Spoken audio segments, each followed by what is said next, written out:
Bonsoir, bonjour bien-aimés dans les Seigneur, c'est l'honneur à laquelle vous nous suivez.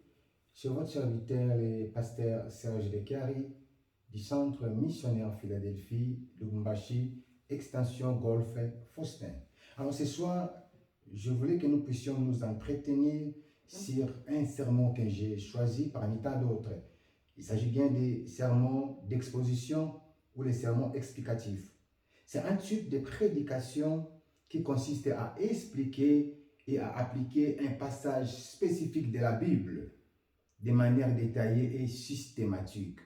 Alors pour ce soir, nous allons explorer Jean chapitre 4 du 1er au 26e verset où Jésus rencontra plutôt la femme samaritaine au puits de Jacob.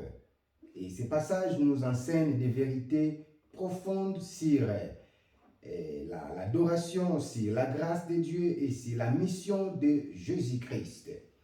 Bien, vous savez, Jésus-Christ, en étant sur la terre des humains, il avait une mission qu'il avait reçue de la part de Dieu. Et sa mission ne pouvait pas l'empêcher de rencontrer toutes les personnes, peu importe leur race, peu importe leur origine. Alors, dans ces passages, nous allons voir les premiers points, c'est dans le contexte de la rencontre entre Jésus-Christ et la femme samaritaine.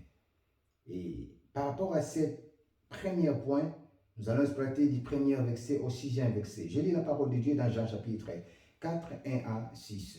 Le Seigneur sait que le pharisien avait appris qu'il faisait plutôt qui faisait et baptisait plus de disciples que Jean.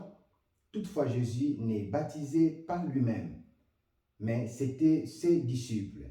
Alors il quitta la Judée et retourna en Galilée. Comme il fallait qu'il passât par la Samarie, il arriva dans une ville de Samarie nommée Sichar, près du champ que Jacob avait donné à Joseph, son fils.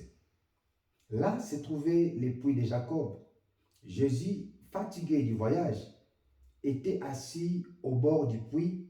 C'était environ la 6e heure. Vous voyez, là nous venons de lire du premier verset au 6e verset.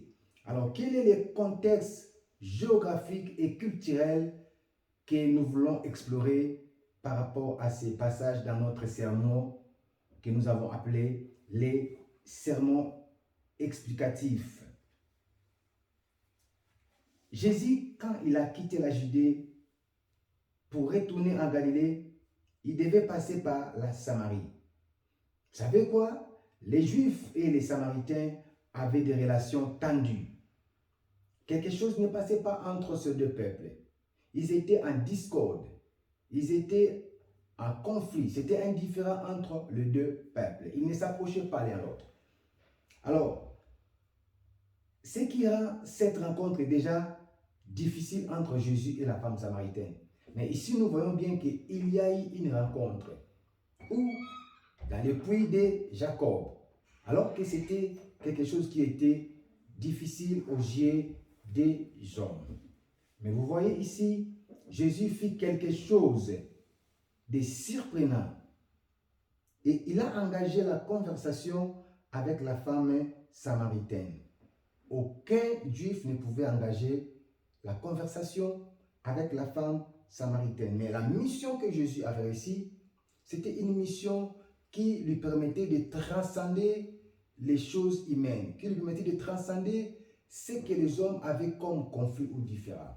Cela est aussi important pour nous, enfants de Dieu. Nous ne devons pas avoir des limites quand il faut aborder une autre personne. Vous voyez? Et la Bible nous fait voir ici qu'il n'avait jamais rencontré cette femme. C'était la toute première fois que Jésus a rencontré cette femme. Une première fois, une femme qu'il n'avait jamais rencontrée dans sa vie, mais il l'a rencontrée. Directement, il a engagé une discussion, il a engagé une conversation. Dans l'évangile, nous ne devons pas aller toujours ou souvent auprès des gens que nous connaissons déjà. Dieu peut placer sur notre chemin un inconnu. Et cela peut être toujours pour nous une occasion de faire l'œuvre de Dieu. C'est une dame que Jésus n'avait jamais vue, que Jésus n'avait jamais rencontrée dans sa vie, mais pour la toute première fois, il engage une discussion avec cette femme. Et cette femme était une femme de la région de la Samarie. Non pas de la ville de la Samarie, mais dans la région de la Samarie. Et la Samaritaine fut troublée d'entendre un juif demander à boire. Parce que ce n'était pas quelque chose d'habitude. Elle était troublée. Car à cette époque, les préjugés interdisaient les conversations publiques entre un homme et une femme, entre juifs et samaritains, et surtout entre les étrangers. Et tout rabbi juif de ces noms aurait sans doute préféré rester assoiffé plutôt que de violer ces règles de bienveillance. Du point de vue humain, ce que Christ a fait, c'était une violation des règles de bienveillance parce qu'un juif ne pouvait pas s'approcher d'un samaritain et les étrangers ne pouvaient pas s'approcher l'un à l'autre. Mais Christ l'a fait parce qu'il y avait quelque chose qu'il voulait poursuivre. Alors, je vais quand même aborder les qualités de cette femme samaritaine. Premièrement, elle était rejetée par la société. Et deuxièmement, elle était irrespectuée. Personne ne pouvait la respecter à cause de la vie qu'elle menait. Aujourd'hui, les hommes peuvent ne pas te respecter, mais si tu viens au Seigneur, il va rétablir ton respect. Et elle était samaritaine méprisée. Pourquoi la société l'avait méprisée? C'est à cause des modes de vie qu'elle était en train de mener. Et elle était amorale ou immorale. Elle était indécente. Quelque chose qui pouvait déranger cette rencontre aussi.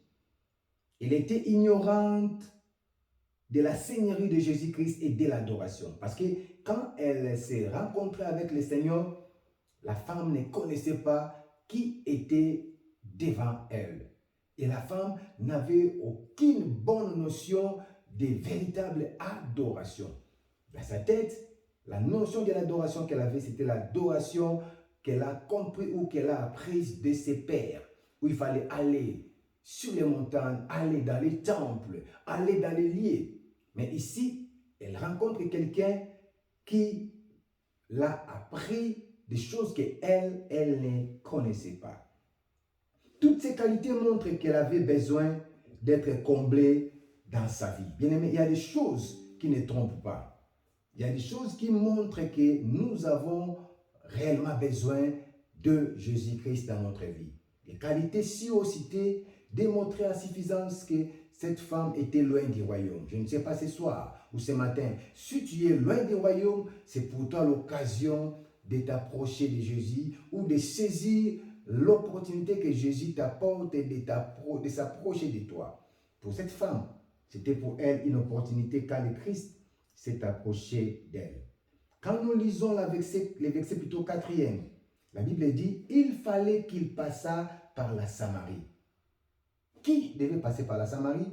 Jésus-Christ. Et la Bible dit « Il fallait qu'il passât par là ». Vous savez, Dieu sait organiser les choses. Dieu, c'est quelqu'un qui connaît toutes choses. S'il veut atteindre quelqu'un, la méthode de Dieu, c'est l'homme. Quelles sont les leçons que nous tirons de ces versets 4e où l'on dit « Il fallait qu'il passât par la Samarie ». La première leçon que nous voulons tirer, il n'y a pas de hasard devant Dieu. Il n'existe pas de hasard. Pourquoi? Parce que pour quitter la Judée et aller vers Galilée, il y avait aussi une autre route qui était aussi une route courte. C'était une route qui passait par la Pérée ou à l'est du Jourdain. Donc, Jésus aurait pu emprunter la route que d'autres personnes empruntaient. Et la plupart des Juifs, pour aller en Galilée, quand ils quittaient Judée, ils préféraient emprunter la route de l'Est ou la route qui passait par Pérée. Pourquoi? Parce qu'ils évitaient l'affrontement avec le Samaritain. Ce que les hommes évitaient, c'est ce que Jésus a fait. Je voulais dire que Dieu n'est pas dans notre système. Dieu ne fait pas toujours ce que l'homme fait. Si l'homme passe à gauche, Dieu peut passer à droite. Ça peut paraître un peu bizarre. Voyez ici, les Juifs, pour quitter la Judée et aller à Galilée, ils passaient par la Pérée. Mais Christ est passé par la Samarie. Pourquoi? Parce qu'il y avait quelque chose que Dieu visait. Dans la première leçon, les hasards n'existaient pas chez Dieu. Jésus passa par la Samarie. Deuxième leçon, nous devons saisir l'occasion quand le Christ passe par notre chemin. Vous allez voir que cette femme venait à tout moment dans ce puits de Jacob, puiser de l'eau. Mais ce jour-là, quand Jésus est passé, elle a saisi l'opportunité. Suite à la discussion qu'il y a eu entre elle, ou l'échange, ou la conversation qu'il y a eu entre elle et Jésus, elle a saisi l'opportunité et elle est devenue ce qu'elle était devenue après, témoin de l'évangile. J'aimerais exhorter quelqu'un ce soir ou ce matin, selon l'heure à laquelle vous nous suivez, de toujours saisir l'opportunité quand Christ passe par votre chemin. C'est possible que Christ passe par votre chemin. Et ne laissez pas l'occasion quand il passe par votre chemin. Chaque fois quand il passe par votre chemin, vous devez saisir cette occasion-là. Je ne sais pas combien de fois tu as manqué l'occasion de saisir l'opportunité qui t'a été offerte. Je ne sais pas combien de fois tu as manqué l'occasion de t'approcher de Jésus alors qu'il s'est approché de toi. Troisième leçon, tirée de ce verset quatrième. Nous devons suivre la direction du Seigneur et non pas notre propre direction ou nos sentiments. Pourquoi je le dis ainsi? Comme je venais de dire tantôt, les Juifs, quand ils quittaient Judée pour aller à Galilée, ils passaient par la route de l'Est ou ils passaient par la Pérée. Mais Christ n'a pas suivi la même direction que les autres. Il a suivi la direction que l'Esprit lui avait dictée. Bien-aimés dans le Seigneur, j'aimerais vous exhorter à toujours suivre la direction dictée par le Saint-Esprit et non pas la direction que les hommes ont dictée. Imaginez-vous si Christ avait emprunté la même direction que tous les autres Juifs, le chemin de la Pérée. Il n'allait pas sauver une âme qui était là, qui vivait une vie où elle avait 5 hommes dans sa vie. Donc, nous devons suivre la direction du Seigneur.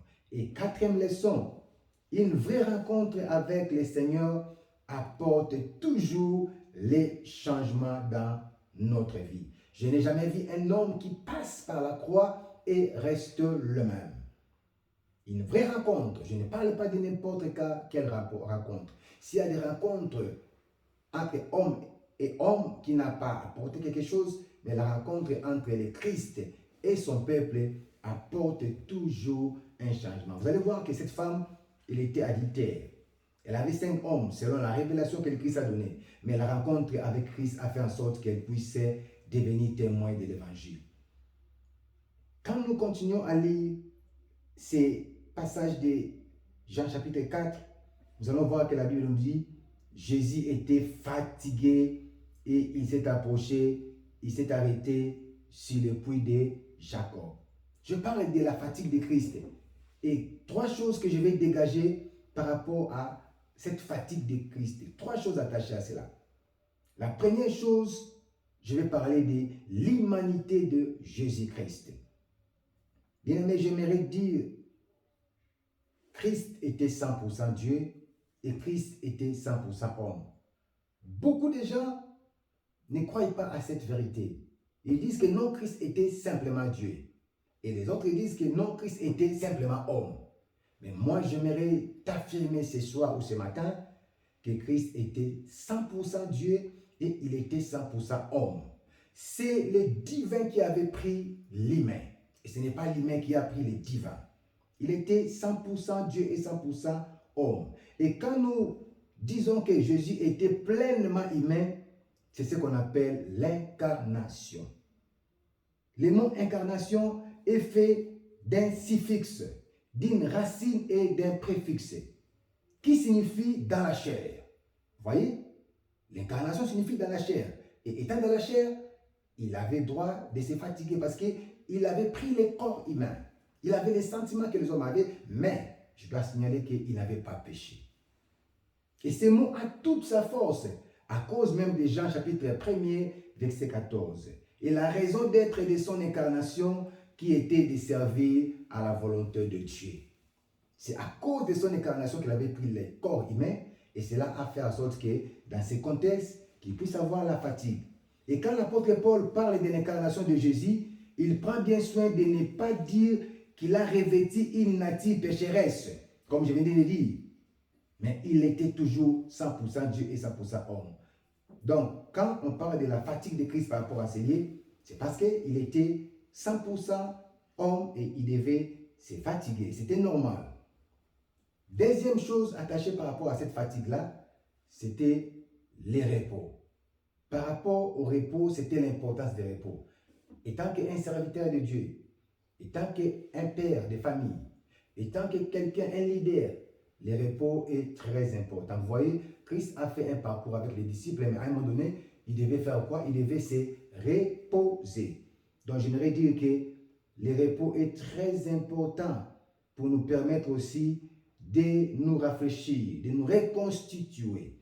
Christ s'est reposé. Vous allez voir que même dans sa façon de travailler dans son ministère, il y avait des moments où Christ pouvait opérer des miracles, pouvait faire des grandes choses, mais il avait aussi les temps où il voulait aller à l'écart, soit pour prier, mais il avait aussi besoin de se reposer.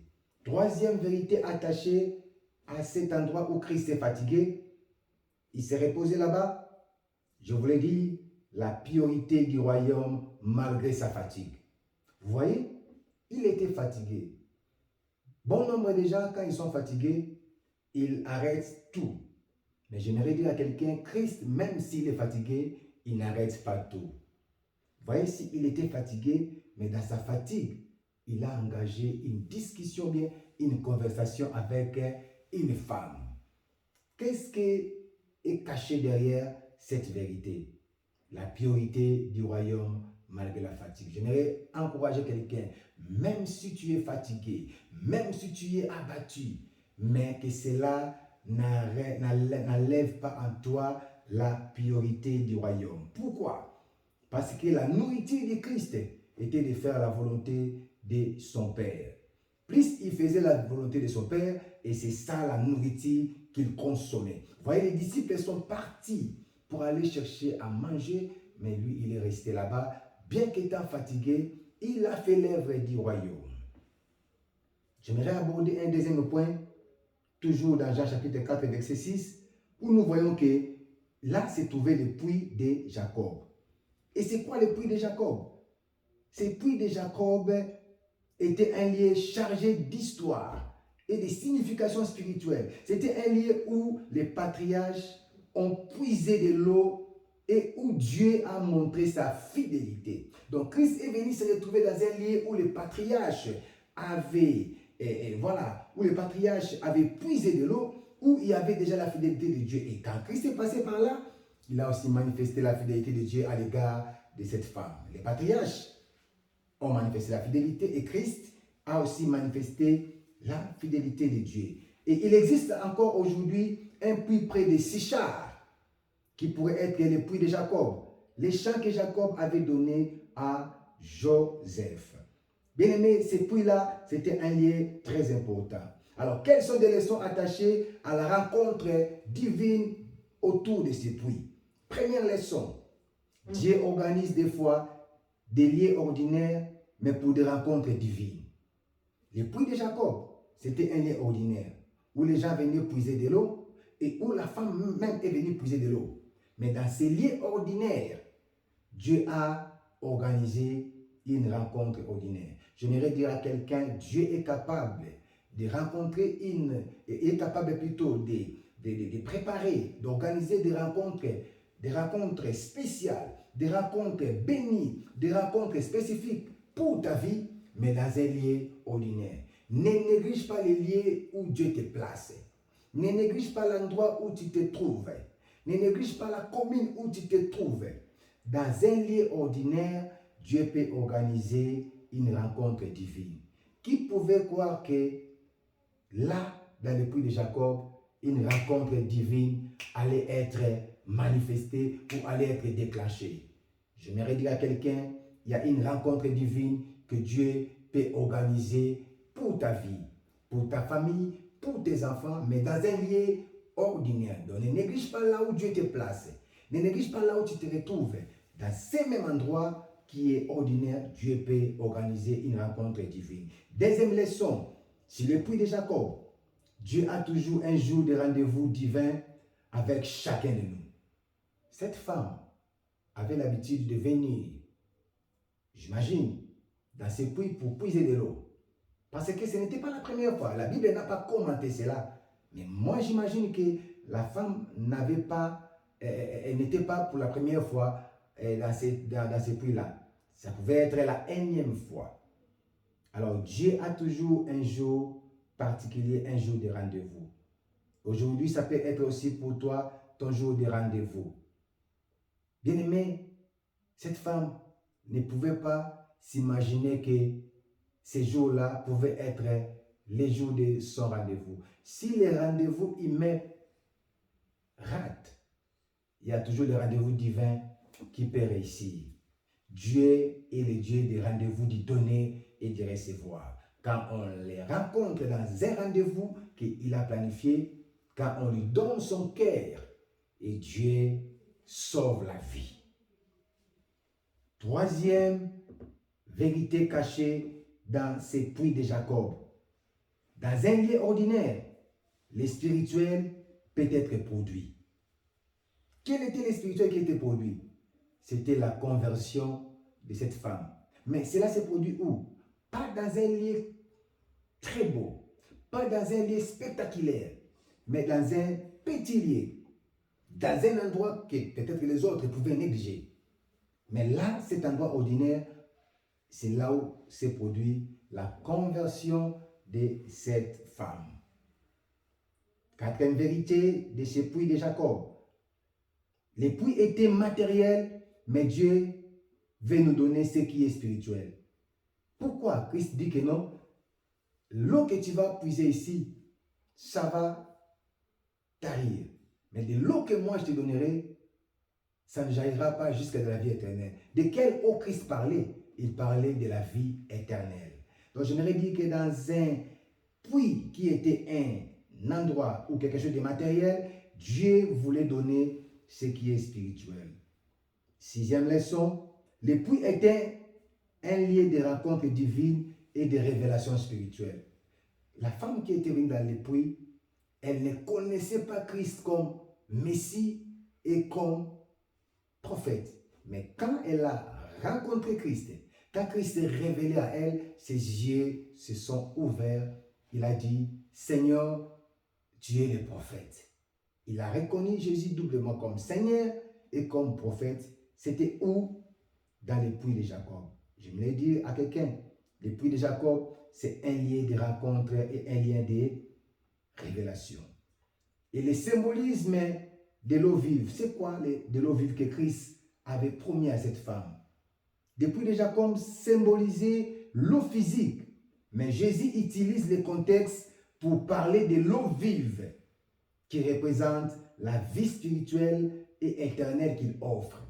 Pendant que la femme s'accrochait au puits que leur père leur a légué, Christ a évoqué la vie spirituelle et éternelle que le Père céleste voulait donner. La femme vantait le puits que les pères terrestres ont donné, mais Christ a brandi de l'eau que le Père céleste donne. J'aimerais proposer à quelqu'un et exhorter à quelqu'un d'accepter de l'eau que le Père céleste donne. Alors, quand nous prenons Jean chapitre 4, toujours 7 à 15 maintenant, c'est la partie où on parle maintenant de la conversation avec cette femme et avec Christ et la Samaritaine. Et la femme était là et le Christ lui demandait de l'eau. Quand le Christ a demandé de l'eau, c'était une façon d'engager un échange, une conversation afin d'atteindre son objectif. Quand Dieu veut atteindre l'objectif, il a toujours des méthodes qu'il utilise. Dieu n'utilise pas la même méthode que nous. Il y a beaucoup de méthodes que Dieu utilise pour atteindre la vie de quelqu'un. Ici, il a utilisé la méthode de demande, alors qu'il savait que lui-même, il regorgeait en lui tout ce dont il avait besoin. Et de l'eau vive, ici, Jésus parlait de ce qu'il pouvait donner. Troisième point, j'aimerais parler ici, c'est la révélation de la vérité. La révélation de la vie de la femme. Quand Christ a rencontré cette femme, là nous sommes maintenant dans Jean chapitre 4 et toujours 16 à 26. Là nous allons voir maintenant des choses que Christ a révélées sur la vie de la femme. Donc la rencontre entre Christ et la femme, c'était une rencontre pour la révélation de la vie de la femme. Première chose, la révélation de la vie de la femme. Christ a révélé ce que la femme était réellement. Quelles sont les notions que nous pouvons tirer de Jean chapitre 4, 16 à 26? Première leçon, Jésus-Christ, selon sa nature divine, était éternel, omniprésent et omniscient. Il connaissait toutes choses. Personne n'avait appris à Jésus la vie de cette femme. Mais quand elle a rencontré la femme, elle a dit que tu as eu déjà 5 hommes dans ta vie même celui qui est dans la maison n'est pas ton mari. Donc, il n'y a rien de caché devant Dieu. Et ici, nous voulons évoquer la notion de l'omniscience de Dieu. Je voudrais dire à quelqu'un, Dieu, il connaît toutes choses. Dieu n'apprend pas des faits qui se produisent autour de nous, mais Dieu connaît toutes choses. Et parce que Dieu sait toutes choses, il est capable d'annoncer à l'avance ce qui se produira dans l'avenir. Il n'est pas surpris par les faits, mais il connaît toutes choses. Et c'est ça l'omniscience de Dieu. Par l'omniscience de Dieu, il s'est révélé à cette femme. Par son omniscience, Dieu a révélé la vie de cette femme. Deuxième vérité cachée dans ces portions de Jean 4, 16 à 26, Jésus nous aime malgré nos péchés. Cette femme était rejetée. Cette femme était méprisée. Malgré la vie qu'elle menait, le Christ ne l'a pas rejetée lors de cette rencontre. Mais le Christ l'a approché. J'aimerais dire à quelqu'un, ne rejette pas quelqu'un à cause de sa vie. Ne rejette pas quelqu'un à cause de sa marche. Quand il y a l'amour, l'amour peut faire en sorte que quelqu'un qui était adultère puisse être transformé à une évangéliste, comme le cas de cette femme. De l'adultère à une évangéliste, cela s'est produit à cause de l'amour que le Christ a manifesté vis-à-vis d'elle. Troisième vérité, l'évangile était la nourriture de Christ. Pendant que les disciples s'est poumonné pour la nourriture, pour les choses charnelles, Christ s'est poumonné pour amener quelqu'un dans le royaume. Et dans la rencontre avec le Christ, cette femme a appris la vraie adoration. Elle adorait comme d'habitude, mais elle adorait selon ses pères. Mais la rencontre a permis que la femme puisse désormais apprendre c'est quoi la vraie adoration. Pour terminer, j'aimerais dire à quelqu'un, la rencontre de Jésus avec cette femme samaritaine nous enseigne l'importance de briser les barrières sociales, de chercher l'eau de vie que Jésus offre et d'adorer Dieu en esprit et en vérité. Quand le Christ nous rencontre, c'est qu'il y a quelque chose que Dieu veut accomplir dans notre destinée. Que Dieu puisse vous bénir pour ce soir. Au nom de Jésus, nous prions ici. Amen.